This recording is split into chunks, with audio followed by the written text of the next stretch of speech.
انہوں نے کہا کہ عزت نہیں ہے پارٹی کی, اختیار نہیں ہے پارٹی کے پاس. انہوں نے کہا کہ جو کچھ یہ کر رہے ہیں ان کے پاس کوئی اختیارات نہیں ہے. انہوں نے کہا کہ جب نواز شریف نے خود فارم 47 کی لاسٹر کی شلوار پہن لی اور اپنی جماعت کو بھی پہنا دی تو پھر اختیار کس سے مانگ رہے ہیں؟ انہوں نے کہا کہ اختیار تو وہ پارلیمان دیتی ہے جو عوام کے ووٹوں سے آئی ہو. تو یہ تو بات بالکل ٹھیک ہے کہ اختیار تو آپ کے پاس نہیں ہے. اور یہ جو لوگ کہتے ہیں نا کہ نواز شریف بڑے غصے میں ہیں, وہ پھٹ جائیں گے, مجھے تو بھائی یہ سب پروپیگنڈا لگتا ہے, جھوٹ لگتا ہے. کوئی غصے شصے کے اندر نہیں ہے. نواز شریف ہلکا سا غصہ ذرا دکھا تو دیکھیں ان کے ساتھ بنتا کیا ہے, کیونکہ غصہ یہ تب دکھا سکتے ہیں جب ان کے پیچھے عوام کھڑی ہو, جب عوام کے اندر ان کی جڑیں مضبوط ہوں تو پھر یہ غصہ دکھائیں نا.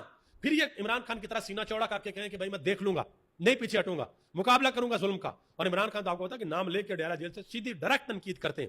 تو یہ شریف خاندان تو خیر اب سوچے بھی نہ کہ اس طرح کی کوئی بات یہ کر سکتے ہیں. بہرحال ایک چھوٹا سا کمپیریزن آپ کے سامنے رکھتا ہوں. نواز شریف صاحب جیل کے اندر جب رہے تھے تو 426 دن کی انہوں نے جیل کاٹی تھی, اور ان 426 دنوں میں ماشاءاللہ اندر بھی پورا وی آئی پی پروٹوکول تھا. اور نواز شریف کے بارے میں یہ باتیں ہوتی تھی کہ بھائی ان کا اے سی نہ کیوں اتار لینا. وہ عمران خان نے کہا تھا نا امریکہ کے اندر پہلے کہ تو تمہارے میں اے سی اترواتا ہوں, لیکن اتروائے نہیں تھی عمران خان, ٹھیک ہے. اور عمران خان کو کس حالت میں رکھا وہ مجھے آپ کو ہم سب کو پتا ہے. تو نواز شریف 426 دن, شہید ذوالفقار بھٹو 566 دن, اور عمران خان 772 دن. اور عمران خان کی قید جو ہے وہ ابھی جاری ہے. اور نواز شریف جو ہے وہ انہوں نے جلاوطنی پہلے کاٹی, ڈیل کر کے ماشاءاللہ گئے تھے, پھر دوبارہ ڈیل کی 50 روپے کے اسٹامپ پہ گئے. تو عمران خان کا قد اس حوالے سے بہت اونچا ہے. محمد مالک نے رانا ثناءاللہ سے سوال کیا. انہوں نے کہا جی کیا آپ اداروں کے متحد ہیں یا ادارے آپ کے متحد ہیں؟ یہ انہوں نے سوال کیا تھا اپنے شو کے اندر. تو رانا ثناءاللہ صاحب نے کہا تھا کہ یہ آپ کو بھی پتا ہے, مجھے بھی پتا ہے, جس بات میں ابہام نہیں اس کی وضاحت کیسی. انہوں نے کہا کہ سب جانتے ہیں کون کس کے متحد ہے. تو یہ رانا ثناءاللہ صاحب نے محمد مالک کے شو میں اپنی کریڈیبلٹی باقاعدہ طور پر کھول کے رکھ دی تھی کہ یہ ہم نہ اس سے ادھر نہ اس سے ادھر. وہ اکثر نہ وہ یہ ذرا اس چیز کو مائنڈ نہ کیجیے گا, جب کبھی دوست آپس میں بیٹھے ہوتے ہیں نا تو کسی دوست کی کوئی کمزوری پتہ چل جائے نا تو اس کو نا مزاق کے اندر کہتے ہیں کہ بھائی یہ تیری ٹوٹل اوقات ہے, نہ اس سے تھوڑی کم نہ اس سے تھوڑی زیادہ. تو نون لیگ کی میں تو یہ نہیں کہوں گا کہ نون لیگ کی ٹوٹل اوقات, لیکن نون لیگ کی جو کریڈیبلٹی ہے, ٹھیک ہے, جو ان کی ساکھ ہے وہ اتنی ہے کہ رانا ثناءاللہ صاحب کہہ رہے ہیں کہ بھائی جس بات میں ابہام ہی نہیں ہے اس کی وضاحت کیسی, کیا وضاحت ہم دیں کہ ہم اداروں کے متحد ہیں یا ادارے ہمارے متحد ہیں. آگے آ جائیں جی. چودھری پرویز الہی نے گجرات کا دورہ کیا. انہوں نے واضح طور پر وہاں پر کہا, انہوں نے کہا کہ عمران خان عوام کے دلوں میں بستے ہیں, کتنی اور دیر عمران خان کو آپ جیل کے اندر رکھ لیں گے. انہوں نے کہا کہ بہت جلد عمران خان جیل سے رہا ہوں گے اور پاکستان کے وزیر اعظم ہوں گے.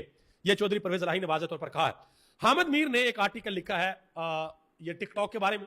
انہوں نے کہا کہ چند سال پہلے تک حکومتیں ایکٹنگ کم اور کام زیادہ کرتی تھی کیونکہ انہوں نے عوام سے ووٹ لینے ہوتے تھے. انہوں نے کہا کہ جب سے ووٹ کی عزت نیلام ہوئی ہے اور فارم 47 کا کھڑاک سامنے آیا ہے تو عوام کی بے دقیری بڑھ گئی ہے. اب ووٹ لینے کا نہیں بلکہ اچھی اچھی ٹک ٹاک ویڈیوز بنانے کا مقابلہ ہے, کیونکہ یہ تو ڈر ہے ہی نہیں, یہ تو خوف ہی نہیں ہے سینے کے اندر کہ ہم نے عوام کے پاس بھی جانا ہے. وہ بس معاملہ سیٹل ہے کہ ہمارا فارم 47 بن جانا, اللہ خیر صلاح, ہمیں عوام کے ووٹوں سے کیا. اس وقت تو یہ مینٹلٹی ہے نا. مزید احمد میر کہتے ہیں کہ آج کی ٹک ٹاک حکومتیں سوشل میڈیا پر ڈرامے بازی کے ذریعے عوام کو مزید بیوقوف نہیں بنا سکتی. انہوں نے کہا کہ آپ جتنے مرضی ٹک ٹاک کر خرید لیں عوام سے نہیں جیت سکتے. اپنے آپ کو بدلیں ورنہ آپ کے ساتھ بھی وہی ہو سکتا ہے جو نیپال کے اندر ہوا. کہ بدل لیں اپنے آپ کو, ورنہ جو عوامی تحریک چلتی ہے, جس دن پاکستان میں لیڈر لیس, قیادت لیس عوامی تحریک شروع ہو گئی اس دن آپ دیکھیے گا پاکستان دنیا کا میرا خیال ہے چوتھا یا پانچواں بڑا ملک ہے آبادی کے لحاظ سے. یہ سری لنکا کی تھوڑی سی عوام ہے, نیپال کی تھوڑی سی عوام ہے, بنگلہ دیش کی عوام بھی پاکستان سے کم ہے, ٹھیک ہے. تو پاکستان کی عوام 24-25 کروڑ عوام ہے. پھر ان کو وہاں سے تو ایویکویٹ کر لیا تھا انہوں نے, جہازوں میں اور ہیلی کاپٹر میں بھاگے تھے, ہو سکتا ہے یہاں پہ یہ موقع بھی ان کو نہ ملے. اب پنجاب حکومت جو ہے وہ لوگوں کی مدد کس طریقے سے کر رہی ہے. یہ خاتون ہے, ان کی سوشل میڈیا پہ ویڈیو وائرل ہوئی. انہوں نے کہا کہ مریم نواز نے ہمیں سوائے بیکاری بنانے کے کچھ نہیں دیا. انہوں نے کہا کہ ہم سڑکوں پر آ گئے ہیں, ہمارے بچے بھوکے مر رہے ہیں, صبح سے ہم یہاں پر آتے ہیں, شام تک ایک نوالا نہیں ملتا. انہوں نے کہا کہ وہاں بیٹھ کر مریم نواز تحفظ کی بات کرتی ہے. انہوں نے کہا کہ آپ نے پورے پاکستان کو کیا دیا ہے. انہوں نے کہا کہ آپ نے ہمیں بھیک مانگنا سکھایا ہے, کوئی تحفظ ہمیں نہیں دیا. یہ آپ اندازہ لگا لیں. یہ ایک معاشرے معیشت ہے.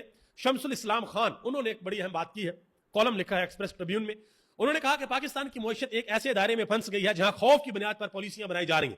ان پالیسیوں کی وجہ سے سرمایہ کار اپنا سرمایہ ملک سے باہر لے کر جا رہے ہیں, تجارتی خسارہ بڑھتا جا رہا ہے اور کرپشن کو فروغ مل رہا ہے. اس سب کے نتیجے میں ملک کو ہر سال اربوں روپے کا نقصان ہو رہا ہے. اور کہا یہ جاتا ہے جی ملک بہت اچھی سمت جا رہا ہے, بڑی ترقی ہو رہی ہے. آگے آ جائیں جی.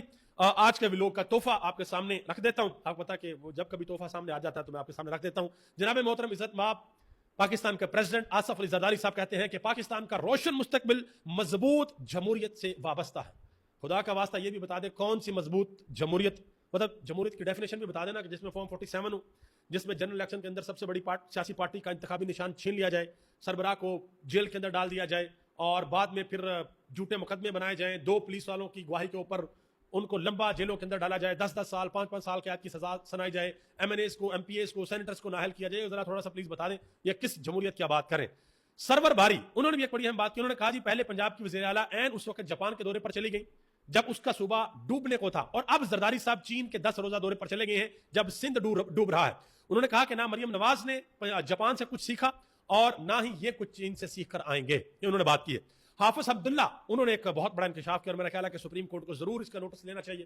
انہوں نے کہا کہ میں حلفاً کہتا ہوں کہ بلوچستان کے کچھ ایم پی ایز نے مجھے بتایا کہ ہم نے کروڑوں روپے دیے ہیں اور ہم اسمبلیوں کے اندر پہنچے. انہوں نے کہا کہ کئی ایم پی ایز نے مجھے بتایا کہ ہم نے پیسے دے کر وزارت لی ہے. تھوڑی سی بھی اخلاقیات ہونا سسٹم کے اندر تو سپریم کورٹ بلائے ذرا ان کو اپنے پاس کہ ہاں بھائی یہ تو عوام کا ووٹ ہے, یہ تو عوام کا حق ہوتا ہے کہ عوام نے کس کو دینا ہے. تو یہ کون سے لوگ ہیں جو کہہ رہے ہیں کہ ہم نے کروڑوں روپے دے کے سیٹیں لی ہیں. بلانا چاہیے, ضرور بلانا چاہیے. آگے آ جائیں جی پاکستان اور ہندوستان کا. کل آپ کو پتا ہے کہ میچ ہوا اور پاکستان وہ میچ ہار گیا.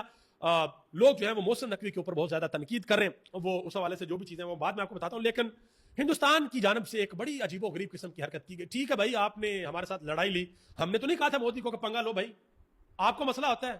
کبھی آپ عمران خان کے دور حکومت میں آتے ہیں ہمارے درختوں کو شہید کرتے ہیں, کبھی اس دور حکومت کے اندر آپ نے آ کے پاکستان کے اندر اٹیک کر دیا, اور ثبوت کبھی آپ کے پاس ہوتا نہیں ہے کہ پاکستان آپ کے ملک میں کوئی کسی قسم کا کوئی مسئلہ کرتا ہے. ثبوت آپ کو عالمی دنیا کے سامنے رکھنے چاہیے.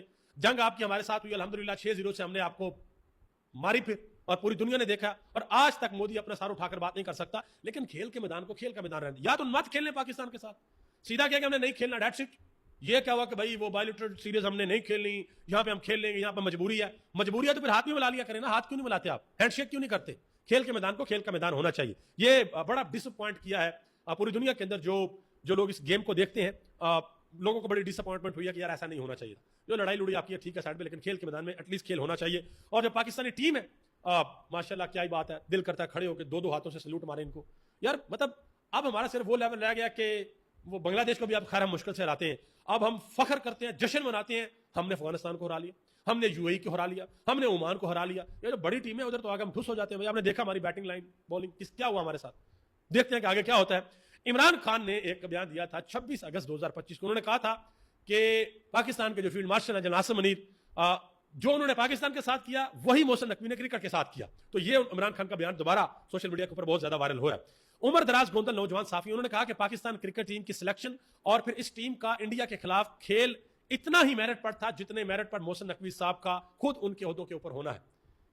کہ محسن نقوی صاحب خود جس طرح کے میرٹ پہ بیٹھے ہیں اسی میرٹ کے اوپر ٹیم کی سلیکشن ہوئی ہے, اور نتیجہ آپ کے سامنے ہے. یہ ایک پاکستان تحریک انصاف کے سوشل میڈیا ایکٹیوسٹ ہیں آصف خان, وہ کہتے ہیں کہ محسن نقوی صاحب سے شدید اختلافات اپنی جگہ پر ہیں, لیکن ان کا بہت شکریہ کہ کرکٹ کا شوق ہم سب کا انہوں نے ختم کر دیا ہے. انہوں نے کہا کہ کبھی یوگنڈا کے ساتھ بھی میچ ہوتا تھا تو ہم ایک بال بھی مس نہیں کرتے تھے, اور آج انڈیا کے ساتھ میچ کی ایک بھی بال ہم نے نہیں دیکھی. مجھے بتائیے گا کہ کیا واقعی لوگوں کا انٹرسٹ کرکٹ میں کم ہو گیا ہے؟ کمنٹ باکس کے اندر اپنی رائے کا اظہار ضرور کیجیے گا. آپ سب کا بہت بہت شکریہ. پاکستان زندہ باد, پاکستان کے کروڑوں عوام پائندہ باد.